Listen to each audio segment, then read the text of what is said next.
Hello everybody, and a very warm welcome to Leighton Junction. Yeah, we're back. You see, where on earth's he been? It has been a little while since the last video, I have to admit. January was the last one I did anyway. That was the new year one. And bit of an enforced absence since then, unfortunately. February had my stent changed. I have a stent that helps the left kidney drain. And that went well, and checked to see if it would drain, wouldn't, so they put a new stent in. Unfortunately, I managed to pick up a rather nasty fungal infection, and they are extremely difficult to get rid of. So I spent another week in the care of the Freeman up here in the northeast. Got back home eventually, a week at home recovering. Went back to work the following Monday, I think it was. Lasted till the Wednesday, took ill again. Same thing, whipped it back in, and same thing, fungal infection again.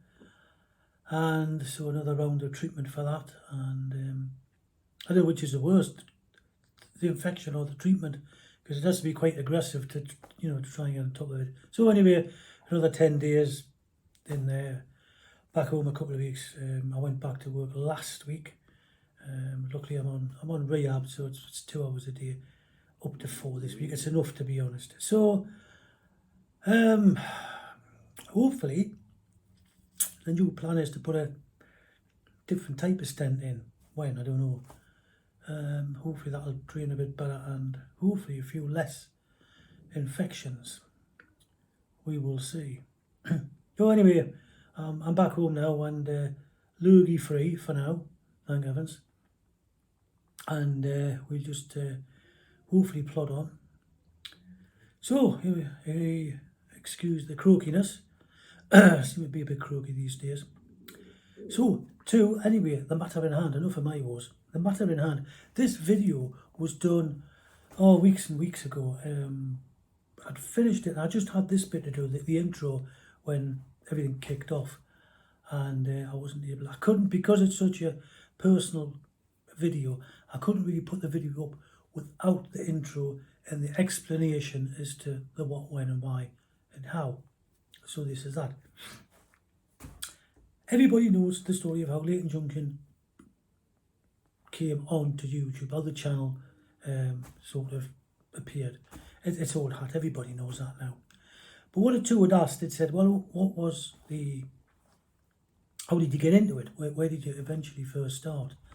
And I thought it would be rather nice to do a video on how I first got into the hobby. And it was, again, pretty much a fluke. I used to, as a kid, I mean, all this, everything you see on this channel and the previous layout and everything we've managed to achieve up to now, the seeds for all that was sown some nearly 50 years ago. And it was, again, by fluke, really, I suppose. As a young kid, I used to go down to my Auntie Ruth and Uncle Eric's. I used to live in Liverpool. Aunt Ruth was my late father's sister, obviously on their side of the family. And my Uncle Eric, bless him, he was a train driver for British Rail back in the 70s. He started, I think, late 50s. In the mid-60s, he progressed to engine driver from fireman, all the rest of it. And I think how it worked in them days was, the engine drivers, newly qualified, went where the jobs were. Obviously, there was more jobs in Liverpool. What there was up here at Barrow and Furnace, because he was at Barrow Sheds, would you believe? So as a young kid, I used to go down there on holidays, summer holidays, half terms, all the rest of it. And my Uncle Eric, as I say, he was an engine driver, and that's where it first started, because he had a love of everything railway, not just the real thing, but also model railways. So he was quite often down into Hattons, into the Hattons themselves, into Liverpool town centre. And this was the original Hattons, when Old Man Hatton had it, before they become sort of the multi sort of web, big huge business they are today. And we used to, they quite apt for an engine driver. They lived in a place called Hunts Cross, and it was a little there was about 7 cottages to this little, it was a dead end, and it was called Station Close. They lived in Station Close, which I thought was quite apt for a train driver. So, you know, I used to go down as a kid, and he was an exceptionally generous man, Uncle Eric, and always, not just sort of financially, oh, there's a treat and this, that, take you everywhere. He would lavish time on you, would take you all over the place. And I often used to think as a kid, he had 28 hours in a day to everybody else is 24, because he never seemed to stop. If it wasn't a railway club, it was his dance club or something else, or good grief, he wasn't he couldn't sit still for a minute. Even when he retired, he was always doing something. He just wouldn't sit still. And we used to go down, there were the houses, the fronts were blocked. They never really used the front house, the front entrance is the front. It was the back yards, you were called, that was the front. So you went down to the backyard, and the fronts, they faced the railway embankment and overlooked Hunts Cross Station, which was perfect. And so we used to trot down. It was a 30-second walk, literally, down the lane, Hunts Cross Station, go jump on a little DMU, and we would go to Liverpool Line Street. I think that's where he was based. And I think, looking back on it, it would depend, I suppose, on the crew, where they were going, because he would go up, we would go down to the station, he would go up on an engine, have a bit natter with whoever was on. Next thing you know, lift it up, there you go, get in there, here you go, and we would go. And BMWs were class 37s. And you stood in the corner, you stand there, don't touch anything, you go straight back home, nothing. And in fairness, as a sort of a small kid, you couldn't really see much. 37s, in fairness, weren't renowned for the sort of panoramic view. You know, the little opaque windows, and that was basically about it. But it didn't matter. Down in the corner, holding on the rail, the noise and the sound was enough, and it was a real treat. And we would often do that. And I think it was probably the class 47s when we progressed up, and you could see a lot more. Then you could see where you were going. So I think that's where it first started. And then as the years went on, I remember, I don't know where it would be, we'd come back from somewhere, and we'd come into Liverpool Line Street. It was a big rush, go around here. And then that was the very first time I saw a Deltic.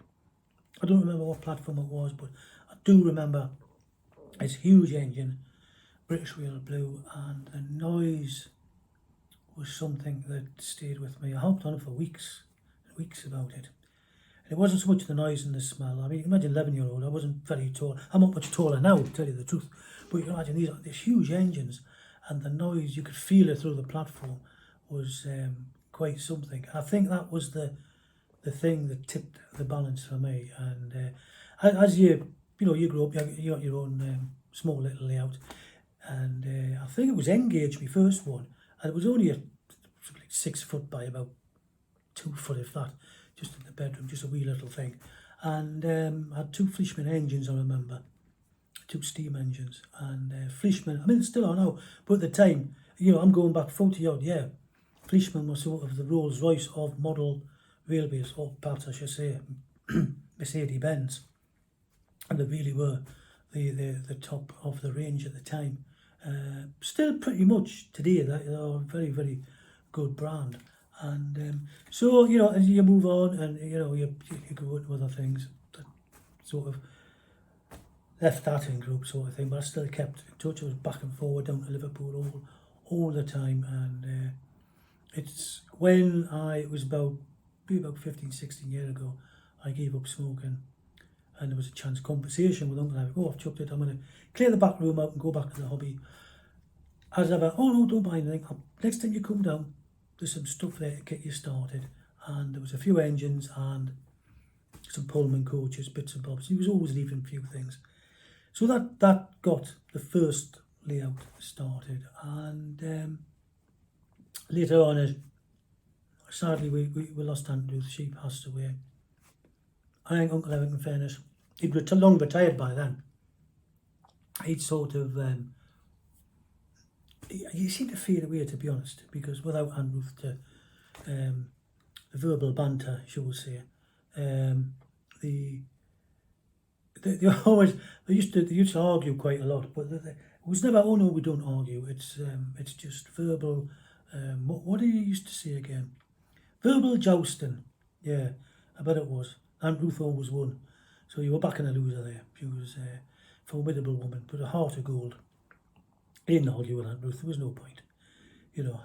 So without that, he bless him, he just seemed to fade and lose interest, and then sadly, 2012, we lost him.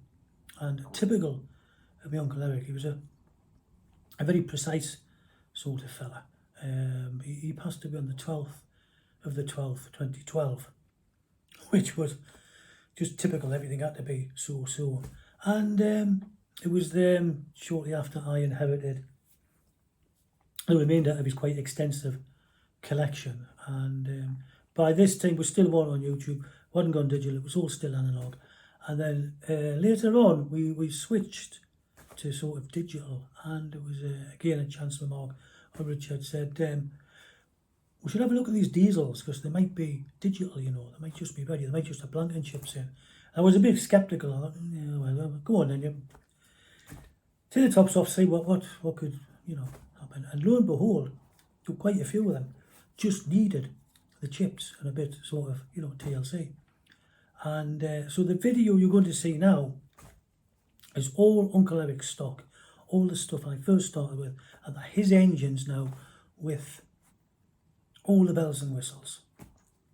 And it's sad that he didn't really he didn't live long enough to see the channel and see his engines in their full glory.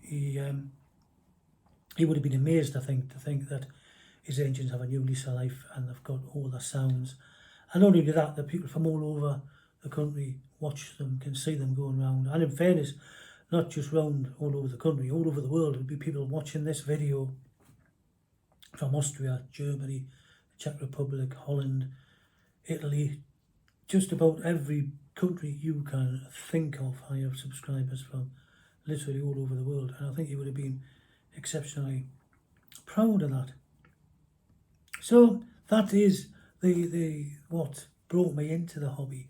And his engines get a regular run out. They're very well looked after. Sadly, a lot of these steam engines, they're analogue, and I don't think the cost will be worth, be honest, transforming them so they're in a cabinet, and they're still nice to look at. So it's not really a loss. And even if they were converted, I would have to wear them down to get them up the inclines here on the bridge. So, it's not a total loss. And yes, they are a very big part of the layout. They're not particularly valuable as such compared to the other engines, but personally and sentimental wise, they're absolutely irreplaceable. And it's nice to have them out on a regular basis. And so I hope you enjoy this video. This is a very personal, special video for me. And these are the engines that really kicked off the digital age for me. And I know I've got a lot of other stuff. The Continental stuff as well is a big part of the hobby now. But these still are a huge part of Leighton Junction and the hobby as well. So I'll leave it at that. I'll stop waffling, and I hope you enjoyed the little explanation as to how I came into this. And my Uncle Eric was the instigator, really, of all this layout and everything that goes with it. And he would have been truly amazed, I think. And so yes, enjoy the video. And the next one is my European running session, which again I've already done. I need to do the intro for, which I'll do that at a later date, because I'm still getting back on my feet at the moment, and things are still in slow mo, shall we say. But I am getting there, but I'm just having to take my time, sort of thing. So anyway, thank you very much, and again a huge thank you to all the people who have left such kind comments, and of course a special mention for my very dear friend, even Kevin the Train Collector, and Colin Engage, who have been keeping in touch on a regular basis by phone and email, Instagram and all the rest of it, and they've been an enormous help while I've been either in hospital and recovering as well, because it can be quite hard work. So with that, I'll sign off, and hopefully business as usual. We're back on track, if you'll pardon the pun. And I see the next video will be European one, and then we'll be back to UK with a few new Class 37s and new arrivals.